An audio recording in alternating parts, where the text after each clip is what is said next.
Just quick introductions. My name is Stephen Shand. I am one half of Shand Cycles. This is Eric Esland. Have I pronounced that right? Yep. Eric is from Winter Bicycles or Cycles? Winter Bicycles. Yep. From Oregon, and he's across here at the show. He's going to talk a little bit in a second about what he does and a little bit about American frame building. Excuse me. I'm going to talk a little bit about what we do in the sort of frame building scene here in the UK as much as I can. And then at the end of that, we're going to do a little question and answer session, a joint one. So if you want to ask questions, hassle us or whatever, then we can do that. The other thing I wanted to say was I did want to actually say thanks to Tessa and Phil for putting on the show actually, because it's been absolutely fantastic. It's been just really good. All the feedback we've had from all the exhibitors has been good, and the amount of people through the doors and talking, and it's just been absolutely great. So I just wanted to say thanks for that before I forget, Phil. What I do is I'm a frame builder. First frame I built was almost 20 years ago. I built it for myself to race. I did that, and it didn't break, and I built a few more for other guys in the race team. Built for what a lot of builders do, I think, is they get into the idea of they build for themselves, they build for friends, they build for family. And then you get to a point where friends of friends want to come along and give you some money to build something, and at that point it's a bit odd, because there's almost this you're going over a line here where it's no longer a hobby, you're no longer doing it for fun. You become responsible for somebody, in my case I was building mountain bikes, so people were bombing down hills at 40 miles an hour on something you'd build. So you started thinking about things like liability, insurance, all that kind of stuff, and actually turn it into a business, and that's a big step. I took the decision to do that in 2003, so that's almost 10 years I've been doing that. Mostly just building one-off custom bespoke bikes. I think the most I've ever built in 1 year was about 40 something, which was about 35 too many, I think. It's very hard. It takes a long time to do. I think for me, for building custom bikes, I'd like to build maybe 15 to 20 a year. I think from a workflow point of view would be good. Building 15 to 20 bikes a year for me was very difficult to make a living at, and that's the honest truth. It's a hard way to make a living. There's a couple of things you can do to make it easier. Is you can raise your prices, or you can make more bikes. For me, making more bikes the way I was making them wasn't an option. So what we've decided to do fairly recently is change our business model slightly. Still do custom one-off bicycles, but we also now offer a range of production bicycles, which is a kind of funny word to use, and I've had to explain this a few times, because we call them production bicycles, but we still hand build them. They're still built to order. The main difference is we just have a range of fixed geometries and fixed sizes, because it takes a long time dealing with customers. Eric will probably know this, that building the bike actually is time consuming and it's relatively easy. Dealing with customers is actually not so easy, but you need to. What I found from doing what I did was that we ended up building a custom frame for somebody, and then spending, I don't know, somewhere between 15 to 20 hours talking to them, emailing them, and coming up with a product design for them, which it was exactly what they wanted. And actually it turned out it was almost exactly the same as something else that was built last month with a slightly different length top tube by about 5 mil or something. So what we realised that for a lot of people, the custom bike buy-in process for them was actually, they wanted to get involved in it, and actually the custom fit side of it almost became less important. We still think it is very important. For a lot of people, they don't really care though. They just want to get involved in the custom bike building process, so they want to choose a lot of things. offering the production stuff that we do allows them to do that, and it reduces the lead time. We offer our production bikes in a lead time of anywhere between a week and 3 weeks delivery, whereas our custom side of the business, it can be anything depending on the time of year, from 3 months to 9 months, something like that. What we found is in the UK, the whole hand-built frame building scene is just really flourishing. It's great. It's absolutely fantastic, and there's a real wide, diverse range of stuff. There's, I used to think that I did some quite fancy stuff, but you see some of the stuff that they show here, and it's just phenomenal. It's just absolutely amazing, and it's actually almost a different product to what I do. And it's just brilliant, and the scene is really flourishing, I think, in the UK and in Europe in general. And I think it's only going to get better. And the customers as well, the people through the door, the visitors, all you guys are just so much better educated than they were 3 or 4 years ago. And I don't know what Phil's plans are for this show, but it just has to carry on. And I'm not sure if it has to get necessarily bigger, but it just needs to carry on, really. It's just a great thing. My voice is going completely, actually. So what I'm going to do is I'll hand over to Eric, and Eric's going to talk a little bit about what he does and the American hand-built scene. Excellent. All right, thank you. My name's Eric Estlund. I own and operate Winter Bicycles in Eugene, Oregon. A little closer? Okay, I'll start over. My name's Eric Estlund. I own and operate Winter Bicycles in Eugene, Oregon. I'm here with a few of my bikes. I'm also here on behalf of the trade organization that I'm on the board of, the Oregon Bicycle Constructors Association. U.S. frame building it's a fairly wide topic, so I'm going to personalize that a little bit and talk about my entry into the business, a little bit about what my business does, and a little bit about the trade organization, and then probably just turn it over to questions. I got my start probably about 6 or 7 years ago. I took a United Bicycle Institute frame building class, which is a very common point of entry in the U.S., taking some sort of class. There's probably about 4 or so regular, long-standing frame building schools of various sorts. I took that class mostly just to see if I enjoyed building bikes as a hobby pursuit. I did, quite a bit, and through, I guess, a twist of luck, I pretty much got a job building bicycles for a small bike company called Bike Friday almost immediately.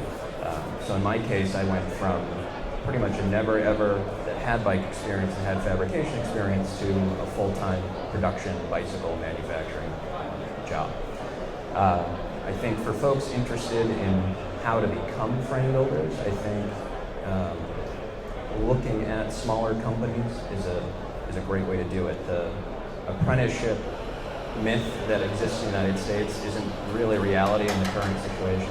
There aren't really folks generally offering a long-standing apprenticeship program. So I think schools are a great way to do it, and then if folks are interested and can make a lifestyle switch to moving to where a company is, nothing teaches you to build bikes like doing it for 8 hours a day, every day for somebody else. So that was my quick intro. I did that for about a year on its own. After about a year there, I decided I wanted to start doing my own thing. And then towards the end of the second year of building bikes full-time for another company and full-time for myself, I decided to transition into Winter Bicycles, which is what I'm doing now. Winter, similar situation. All the bikes that I build are made to measure, built to order for a specific client. Again, custom bicycle seems to mean a lot of things to a lot of different people. In my case, it's both custom fit, it's also custom features. So the bikes that I build are really suited to the specific rider's specific needs. And yeah, it's a time-consumptive process to work with people to figure out how to do that in the most appropriate way. That said, from my perspective, that is the job. The job is really helping somebody assess their needs and designing a bike. The pretty fun, functional metal work is the enjoyable takeaway at the end. But the customer service, the design work, I think, from my perspective, is really what my job is. And I'm happy to answer other questions about those too. But quickly, I'll just transition into I guess, the general sense of American frame building as we see it. It's pretty wide. There's just in Oregon, there are about 30 or so, almost 40 members of our professional trade organization, nonprofit trade organizations. To my understanding, the only thing of its type in the world, and that allows us to work together as individual companies. It allows us to work together for things like advertising. We promote a show over in the States, the Oregon Handmade Bike Show. And it allows us to do a lot of peer interaction that doesn't often exist in cottage industry. There's a lot of built-in networking where folks can really see how other builders build. We can talk to other builders about process, technical problems, business challenges, and that's a relatively unique framework of peer support that I think is a challenge for folks not in the state. In Oregon alone, just talking about the scale of what U.S. frame building is versus European frame building. In Oregon alone, we have about 30 members of that one organization, many of which are located in the Portland area. In my small town, we have about 100,000 people or so. There's probably 6 part-time to semi-part-time frame builders and 2 full-size small bike manufacturing companies. So the scale of what we do, as far as the number of builders and the type of product, is pretty far-reaching.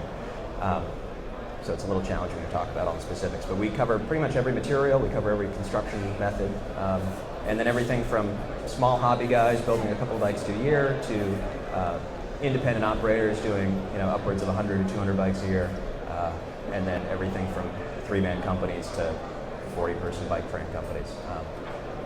It's a wide range, so I think I would probably be most comfortable. If people have questions about what it is we do, it's probably easier to answer those directly since there is such a wide, disparate range. And we can both answer about U.S. and European building, so British building. Anybody?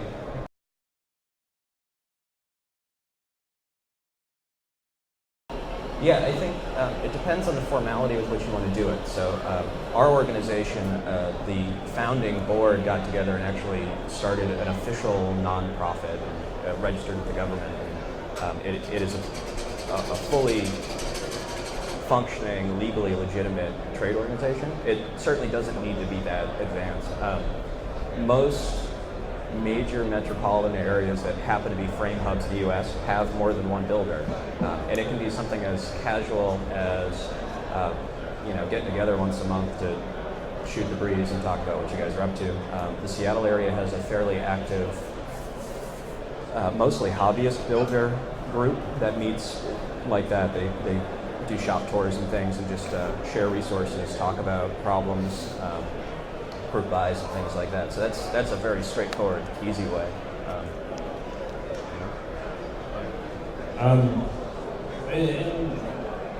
In the UK, I run a mailing list called European Bikesmiths, and we had some challenges with that. We originally set that up. It was myself and a builder from Norway called Truls, and we set that up originally. It was going to be quite a wide-ranging organisation where we would try and get all the builders, well, not all the builders, but a lot of builders in Europe to be able to share ideas, share opinions, maybe even go down the route of co-op buy-in and that kind of thing. The truth of the matter is, everyone said they thought this was a great idea, and then no one really wanted to get involved. So we have all it exists as a mailing list, and everyone keeps saying it would be great for this to be a bigger, better thing. And we've had a few meetings about it, and actually just trying to get everybody's buy-in has been really, really hard. And that's something I was going to talk to Eric about, to try and get some. Basically, the question you just asked is how did you go about doing that? Because there's tons of knowledge out there. There's tons of potential for sharing, and how do you best do that? And I think the challenge is to find the right balance between the people who've got the knowledge to share, and then the people who, necessarily don't necessarily have very much to give.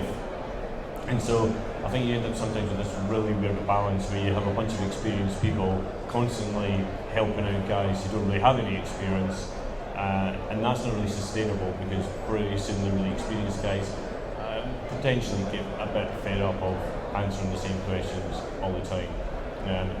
It needs to work in both ways, I guess. So, yeah, and just to follow up on that a little bit, I think looking at some of the differences between, say, building here and building in the U.S., we don't necessarily have the generational gap in builders that exists here.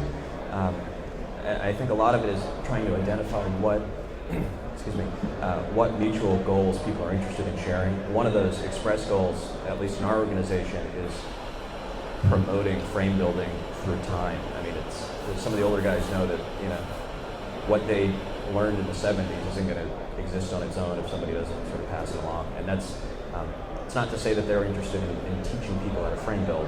They're interested in supporting frame builders so that they don't just drop away. It's continuing to grow the profession more than the individual hard skills. So I think, it's addressing what people are interested in, and then what their long-term goals are, not only for their own businesses, but for the larger profession.